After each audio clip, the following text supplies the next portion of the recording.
Good morning, hello dear student. आज हम बात करने वाले हैं मेंस्ट्रुअल साइकिल के एक फेज के बारे में जिसका नाम है ब्लीडिंग फेज। जिसके बारे में क्या है, ब्लीडिंग फेज के बारे में हम जानते हैं कि ब्लीडिंग फेज क्या होती है, क्या इसकी मैकेनिज्म है, कैसे मेंस्ट्रुअल साइकिल जो है वो स्टार्ट होती है।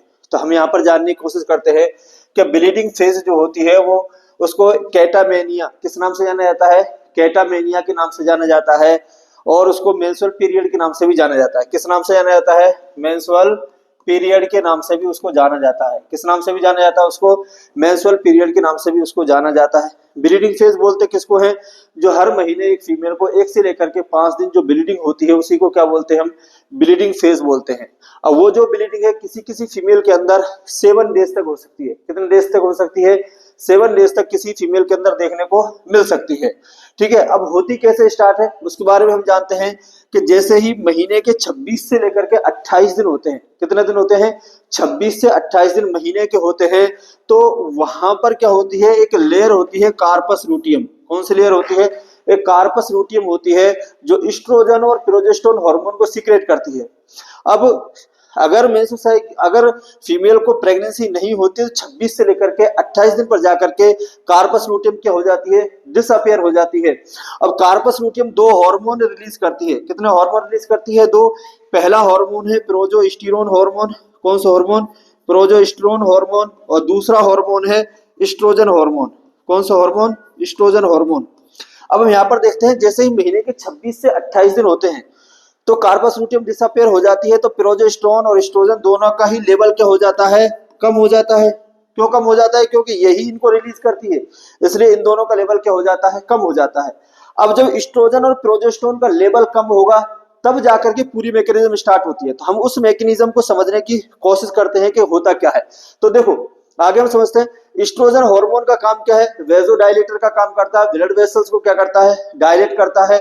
और यहीं पर अगर प्रोजेस्टेरोन हार्मोन की बात करें तो एंडोमेट्रियम जो है, यूट्रस के अंदर जो एंडोमेट्रियम होती है उस एंडोमेट्रियम की लाइनिंग जो है उनको मेंटेन करने का काम जो है वो कौन करता है, प्रोजेस्टेरोन हार्मोन करता है।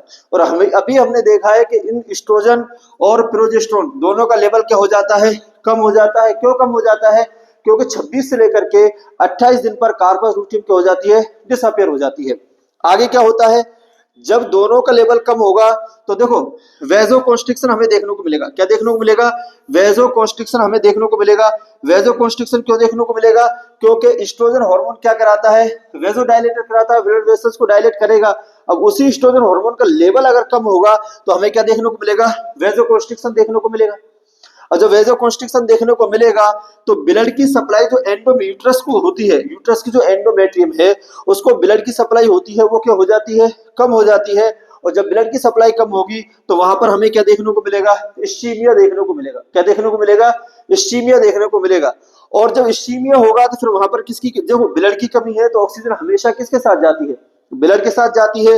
तो वहां पर किसकी कमी होगी, ऑक्सीजन की कमी होगी, न्यूट्रिएंट की कमी होगी। कि न्यूट्रिएंट भी किसके साथ जाते हैं, ब्लड के साथ जाते हैं। तो ऑक्सीजन की कमी होगी, न्यूट्रिएंट की कमी होगी कहां पर, यूटेराइन लाइनिंग। और ये यूटेराइन कौन सी है, एंडोमेट्रियम।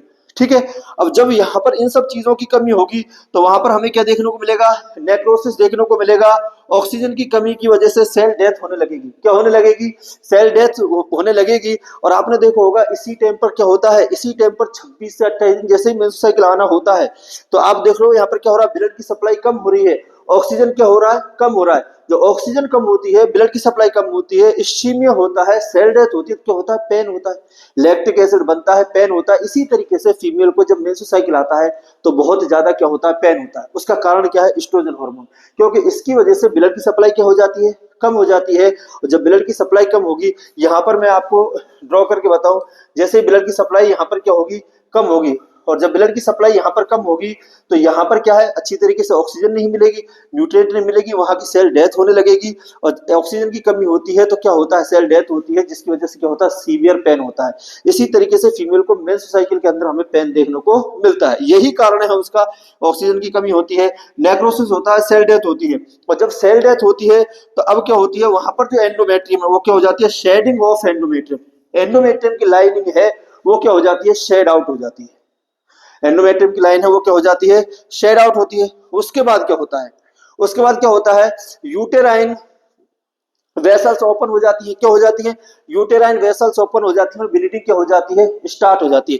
यहाँ पर मैं आपको अगर बताऊं यहाँ पर, तो यहाँ पर हम इसको समझने की कोशिश करते हैं। तो यहाँ पर देखिए ये क्या है, यूट्रस है, क्या है ये, यूट्रस, और यूट्रस की लाइनिंग है, और यहाँ पर ये क्या है, एंडोमेट्रियम, क्या है ये, एंडोमेट्रियम है, और यहाँ पर ये ब्लड वेसल्स हैं।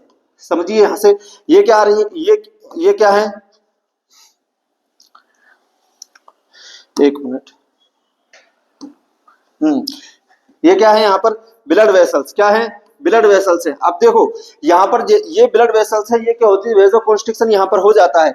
यहाँ पर वेजोकॉन्स्ट्रिक्शन होता है तो इस एंडोमेट्रियम को ब्लड की सप्लाई क्या हो जाती है, कम हो जाती है, और जब ब्लड की सप्लाई कम होती है तो ये जो एंडोमेट्रियम है, ये जो क्या बनी हुई है, एंडोमेट्रियम की वॉल है, ये क्या हो जाती है, शेड हो जाती है। और जब ये यहाँ पर शेड होगी तो यहाँ पर ये ब्लड की सप्लाई अभी रुकी हुई थी वो क्या हो जाती है, ओपन हो जाती है, क्या हो जाती है, ओपन हो जाती है। और फिर क्या होता है, यहाँ पर ओपन होने के बाद ये क्या है, यहाँ पर लोअर यूट्रस है, क्या है, लोअर यूट्राइल सेगमेंट है। तो अब देखो यहाँ पर क्या होता है, जैसे ही ये शेड होती है, एंडोमेट्रियम शेड होती है, तो ये ब्लड वेसल्स ओपन हो जाती है, तो यहाँ से क्या हो जाती है, ब्लीडिंग स्टार्ट हो जाती है, क्या हो जाती है, ब्लीडिंग स्टार्ट हो जाती है, लेकिन वो ब्लड बाहर नहीं आता है। क्या होता है समझाता हूँ, उसके बाद देखना, bleeding cell death collect in lower uterine segment. यहां से ये जो ब्लीडिंग एंडोमेट्रियम के शेड आउट होने की वजह से ये जो ब्लीडिंग हुई है, ये जो ब्लीडिंग आती है, ये लोअर यूट्रस के अंदर क्या हो जाती है, एकत्रित हो जाती है, क्या हो जाती है, इकट्ठी हो जाती है, कलेक्ट हो जाती है। उसके बाद क्या होता है, sensation transfer to hypothalamus. Body के अंदर कोई भी चीज होती है, यहाँ पर लोअर यूट्राइन सेगमेंट के अंदर जैसे ही ये ब्लड क्या होता है, इकट्ठा होता है, तो हाइपोथैलेमस जो है उसको क्या जाता है, संदेश जाता है कि बॉडी के अंदर ब्लड इकट्ठा है। फिर हाइपोथैलेमस क्या करता है, पोस्टीरियर पिट्यूटरी के पास क्या करते हैं, संदेश भेजता है, जिससे पोस्टीरियर पिट्यूटरी ग्लैंड किसको रिलीज करती है, ऑक्सीटोसिन हार्मोन। कौन से हार्मोन को रिलीज करती है, ऑक्सीटोसिन हार्मोन को रिलीज करती है। और आपको पता है कि ऑक्सीटोसिन हार्मोन क्या करता है, ठीक है ना, तो ऑक्सीटोसिन हार्मोन को रिलीज करती है। और ऑक्सीटोसिन हार्मोन क्या करता है, ऑक्सीटोसिन हार्मोन क्या कराता है, oxytocin hormone act on myometrium. ये जो मायोमेट्रियम है, यहाँ की जो मायोमेट्रियम है, यहाँ पर क्या कराएगा, कॉन्ट्रैक्शन कराएगा। और कॉन्ट्रैक्शन जैसे ही मायोमेट्रियम के अंदर कॉन्ट्रैक्शन होगा तो ये जो ब्लड यहाँ पर इकट्ठा है, ये वेजाइना के थ्रू क्या होता है, बाहर एक्सपेल आउट होता है।